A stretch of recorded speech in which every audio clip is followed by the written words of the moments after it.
So this is a story about a house and my mother-in-law. But first, really cool animation.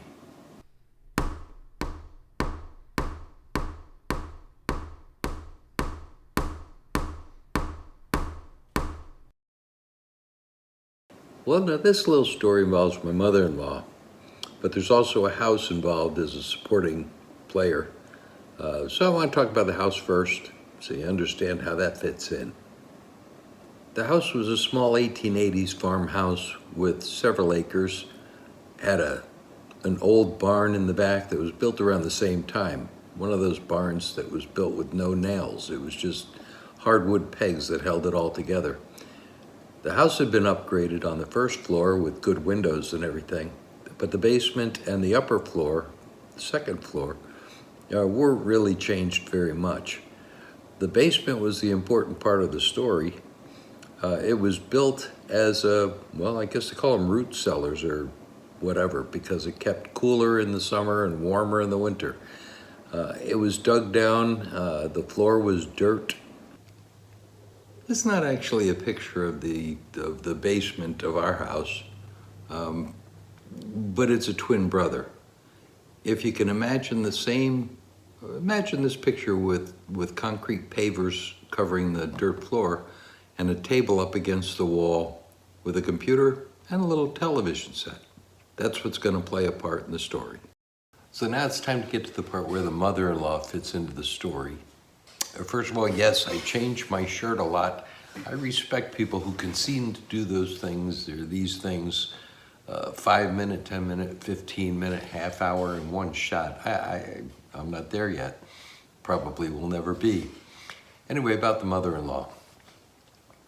This little story took place 17 years ago. And my mother-in-law lived about 900 miles away from us, so she could only visit twice a year. Now, that could be a good lead up to a mother-in-law story, and this is a mother-in-law story, but I kind of won the lottery on mother-in-laws. She welcomed me into her family about 5 decades ago, and at least to this point hasn't demanded that I return her daughter or the 3 pigs and a goat that I got for a dowry. Anyway, since my mother-in-law visited about twice a year and visited us in our other houses prior to that and since, one of the things that she likes to do when she gets in is redecorate. Now, I'm not talking about saying, hey, wouldn't it be nice if this paint was a different color? She moves furniture. She really likes moving furniture around and making the place her own for the short time she's there. I don't object. It's quite all right.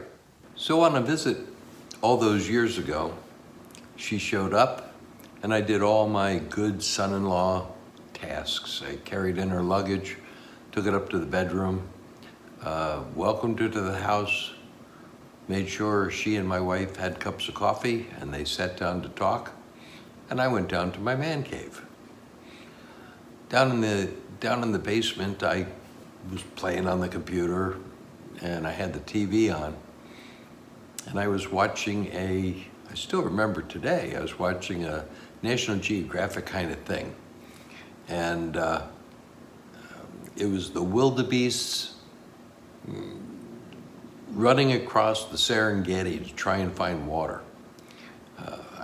I tried to find a video on it. There are lots of videos, but I don't know how to put a chunk of video in, so you're stuck with a still shot.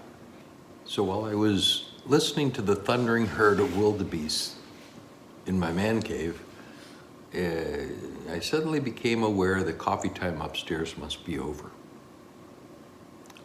There was a lot of sounds of thundering herd of wildebeest. So I turned off the TV and started up the stairs.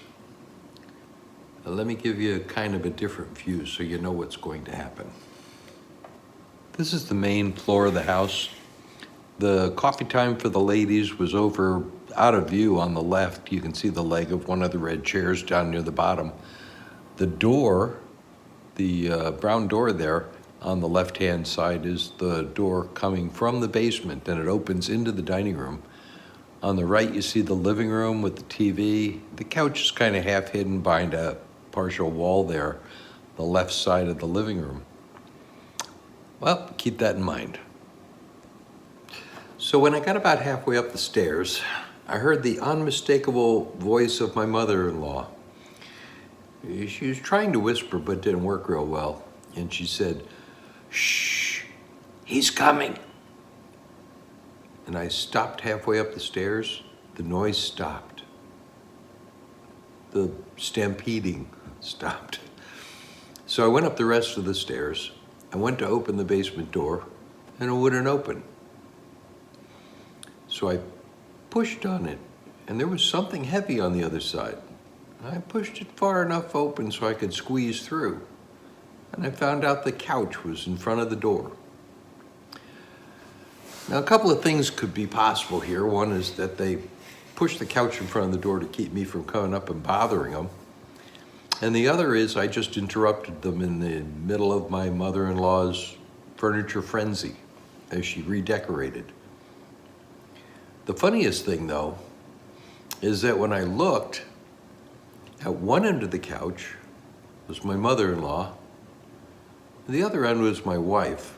I mean, I got a 55-year-old woman at one end and a 75-year-old woman at the other end, and they're both standing absolutely still and staring out into space.